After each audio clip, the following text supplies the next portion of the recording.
Sunday lunch, it's my favourite time of the week. It's when we can all get together, relax and have a great bit of fun.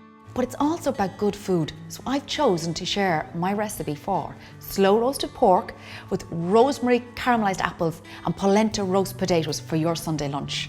Sounds a mouthful, it's really easy and you're going to love it. So firstly, you preheat your oven to 220 Celsius, that's about 200 in a fan, gas 7. Then you put the carrots, onions and garlic cloves on the base of a large roasting pan. They act as a trivet when the pork is put on top. So here's my pork. It's a rolled and scored shoulder, which is a really flavoursome cut of meat. To bring additional flavour to the pork, mix orange zest, rosemary and paprika together in a bowl. You mix it well and then you rub it all over the pork.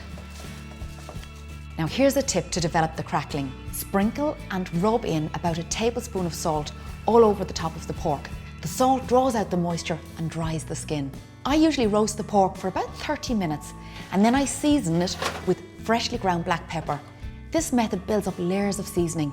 And at this point also, I add the stock into the roasting pan and I reduce the oven temperature to about 180, about a 160 fan, gas 4, and leave it in the oven for about another 2.5 hours. Meanwhile, to prepare the roast potatoes, peel and cut into chunky pieces. You have to pat them dry though, then place them in a bowl, add thyme, polenta, salt and pepper, and some oil and mix together. Place them on a roasting tray and transfer to the oven.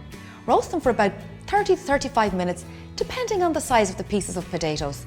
Carefully shake in the tray once or twice until the spuds are crisp, golden and gorgeously roasted. Check the crackling on the pork and then allow it to rest for at least 15 to 20 minutes before you carve.